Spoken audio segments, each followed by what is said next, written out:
Marshawn Kneeland, a Bronco from Western Michigan. First play against Iowa, this is what he does. The first play, runs the tackle over in the back, bam. Like literally decapitates him, bam, down to the ground. Like that's the first play, got my attention. All right, let's watch him. Let's watch him go to work right here. Watch him work the tight end, and this is how you get off the block. You get off the block, and then you go make the play. Just throw your body in there. Just go hell-bent for leather. Throw that body in there like that. All right, now you watch him, and you go, here he is on the edge, right?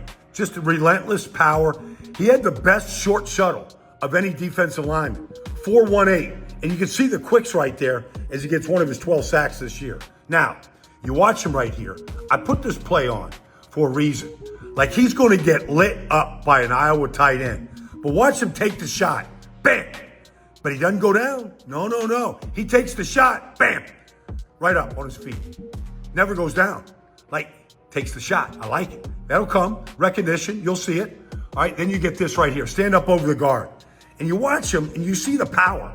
Short area power. Just caves everybody in, right? Nice. I like that. And then finally, let's just take a look down here at the goal line, right? Let's watch him go to work right now. Like, you watch him right here on the edge. He's going to swim the tight end, beat the other tight end, get off the block, and go make the play. Like, this is where short area quickness comes in. This is how it translates. Bam, bam, bam, bam, bam. Keep him out of the end zone. Nice player. Good prospect.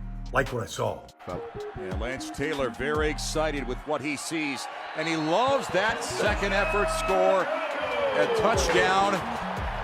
That's right.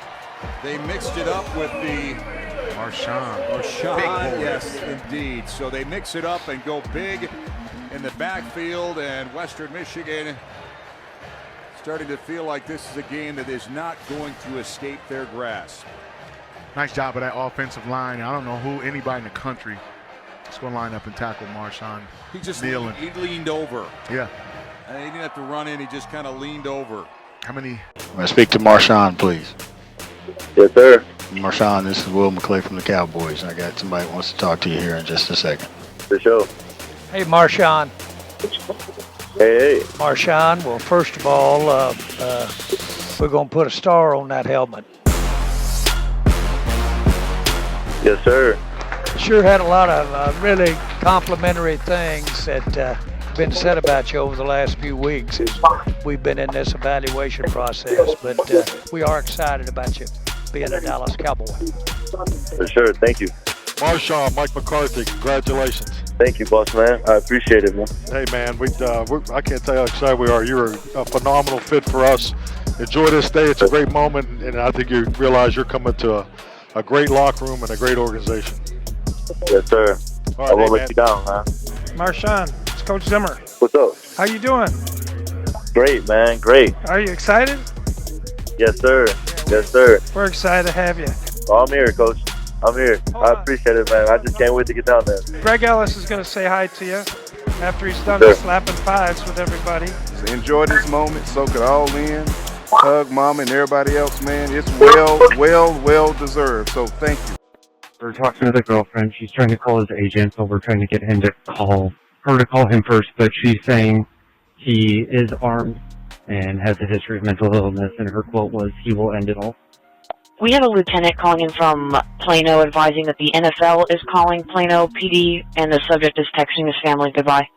They just received a text from him, a group text from him saying goodbye. They're concerned for his welfare. On a quiet Wednesday night in Frisco, Texas, something went terribly wrong. Dallas Cowboys defensive end Marshawn Kneeland, just 24 years old, was driving down a dark stretch of road when police lights appeared behind him. What began as a routine traffic stop would turn into a night that left fans, teammates, and an entire community stunned. Authorities say Kneeland refused to pull over, and moments later, he vanished. By sunrise, he'd be gone forever. But how did things spiral so fast? And what really happened in those final hours before his death?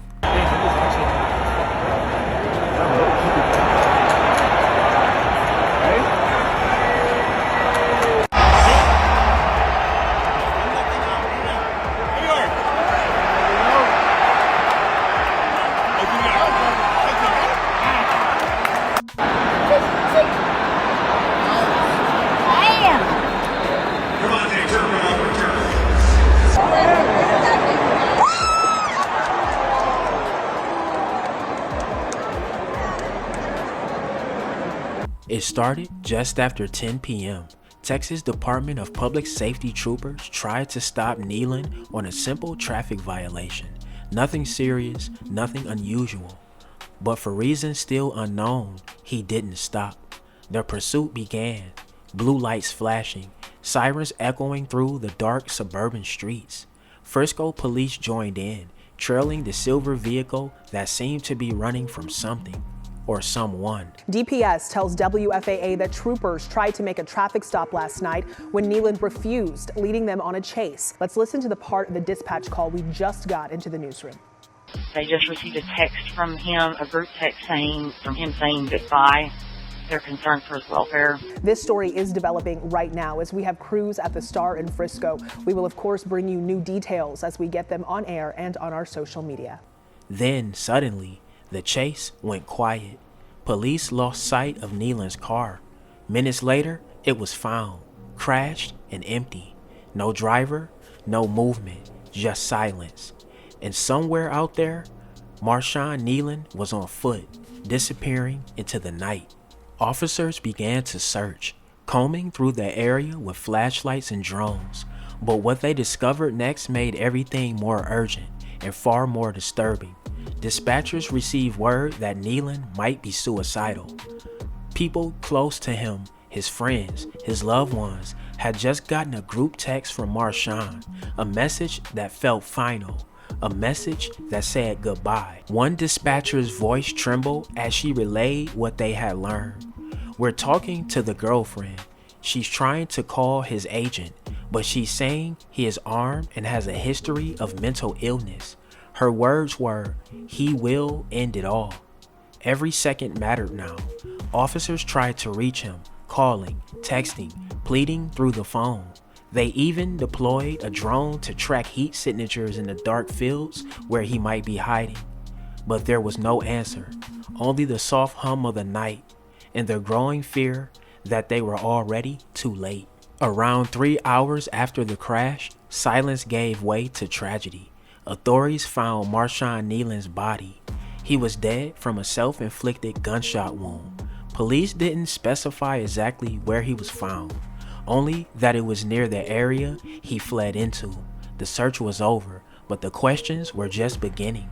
There is shock and sadness over the death of Dallas Cowboys defensive end Marshawn Kneeland by an apparent self-inflicted gunshot wound. We're learning more about the player's state of mind in his final hours from police dispatch calls obtained by TMZ Sports. Officers revealed the disturbing text Kneeland was sending to his girlfriend and his family, telling them goodbye. Here's a listen. She's saying he is armed and has a history of mental illness, and her quote was, "He will end it all." They just received a text from him, a group text saying goodbye. They're concerned for his welfare. We have a lieutenant calling in from Plano advising that the NFL is calling Plano PD and the subject is texting his family goodbye. Texas police say they discovered Kneeland's body this morning in an area off Dallas Parkway in Frisco. This grim discovery came hours after he got into a pursuit with state troopers, then crashed his car and fled on foot. The troopers used drones, they used dogs, finally making the tragic find around 1:30 this morning. It was just this past Monday night when Kneeland scored a touchdown in the Cowboys game against the Arizona Cardinals. His team, the Dallas Cowboys, released a statement saying Marshawn was a beloved teammate and member of our organization. Our thoughts and prayers are with his girlfriend, Catalina, and his family. Kneeland was only 24 years old. How did a young star athlete, a man fresh off recovering a touchdown just days earlier, reach such a breaking point? The news spread fast and hit hard. Before kickoff that same night, the Denver Broncos held a moment of silence. His face illuminated the stadium scoreboard, frozen in time. Across the NFL, tributes poured in, coaches, players, and fans mourning a man whose smile had lit locker rooms and sidelines. His agent, Jonathan Presley, released a statement that felt like a gut punch. Marshawn poured his heart into every snap, every practice, every moment on the field. To lose someone with his talent, spirit, and goodness is a pain I can hardly put into words. But those close to him knew this pain ran deeper than football. Marshawn had lost his mother suddenly while preparing for the draft. He wore her ashes around his neck, a reminder of love and loss that never left his chest. Behind the tackles and the cheers, there was a quiet struggle few could see. Now, the mystery lingers. What happened in those moments before the chase? Why didn't he stop? And what was going through his mind when he sent that final message? Teammates Dak Prescott and Solomon Thomas, both of whom lost siblings to suicide, have long spoken about the silent battles players face behind the fame. Cowboys world focused on the tragic suicide of Marshawn Kneeland today, but Dak Prescott was already scheduled to attend a field dedication after making a sizable donation to his high school in Houghton, Louisiana. Dak attended the ceremony while, of course, keeping Kneeland on his mind. It's been a very tough day. As you said, it started early this morning, finding out the news. Tragic loss. I hurt. Heavy heart today. I hurt for Marshawn. I hurt for his family. I hurt for his girlfriend. I hurt for every single one of my teammates. This is a pain that you don't wish upon anybody. You wish none of us had to go through this. You wish Marshawn didn't have to go through what he went through. And just thankful for each moment we have in this life, and don't take it for granted. And hug and love on those that you do. The boys' first game without Kneeland will come next Monday night against the Raiders in Las Vegas. And as one NFL brother put it online, even when someone's carrying the biggest smile, check on them. You just never know, man. Marshawn Kneeland was more than a player. He was a son, a teammate, a friend. His story is a reminder that pain doesn't always look like pain. And sometimes even the strongest among us are fighting to hold on. If you or someone you know is struggling, reach out. Call the National Suicide Prevention Lifeline at 988. Help is there, and you are not alone. Rest in peace, Marshawn Kneeland. All right, y'all, there y'all have it, man. That's the crazy story of NFL player Marshawn Kneeland. Hey, get in that comment section. Let me know what y'all think, man. Drillers and trappers, we outside trapping and drilling 247. Don't go nowhere. Watch that next video. Gang!